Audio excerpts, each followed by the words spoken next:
বিকেল বিকেল বেরিয়ে পড়লাম একটু বাজারে যাওয়া বলে। তো বাজারে যাওয়ার সময় ভাবলাম একটু ভিডিও বানাই।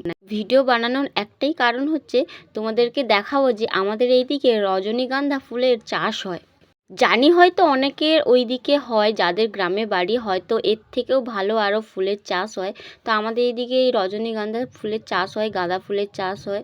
এমনিতে আমাদের যেহেতু গ্রামে বাড়ি, তো গ্রামে বাড়ির জন্য না অনেক কিছু এখানে চাষ হয়, যেটা আমি কোনোদিনও দেখিনি। তো বা এখানে বাড়ি আসার পর আমি দেখেছি, তাই জন্য আমারও ভালো লাগে আর আমিও ভাবি যে তোমাদের সাথে শেয়ার করলে তোমাদেরও ভালো লাগবে। সবথেকে বড় ব্যাপার হচ্ছে এইখানে দেখো শুধু হলুদ হলুদ ধান গাছ, কারণ এই সময়টা ধানগুলো পুরো পেকে গেছে, অনেকের বাড়িতে ধান কাটাও হয়ে গেছে। তো আমাদেরও ধান পেকে গেছে, আমাদেরও কাটা হবে এই সময়টা। সবথেকে বেশি ভালো লাগে শুধু ফাঁকা মাঠ আর চারিদিকে শুধু ধান গাছ আর সবুজ গাছপালায় ভর্তি, সবথেকে বেশি ভালো লাগে। তো আজকে বাজারে যাওয়ার কারণ একটাই, কারণ আজকে একটু বাজারে যাব, কারণ বাজারে কিছু কেনাকাটা ছিল। তারপর বাবা এদিকেও হাট এসছে, তো বাবার সাথে দেখাও হয়ে গেছিলো।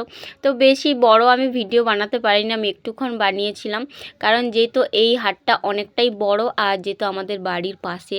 তো যেহেতু অনেকেই জানো যে বাড়ির বউরা হলে সবথেকে বড় ব্যাপার হচ্ছে গ্রামে বাড়ি হলে বউদের একটু বেশি এতে থাকতে হয়, মানে এতে বলতে ওই যে লোকজন দেখবে কি ভাববে কি বলবে, এই জন্যে তাই যতটা পেরেছি একটু ভিডিও করেছি, তাই তোমাদের সাথেও শেয়ার করলাম।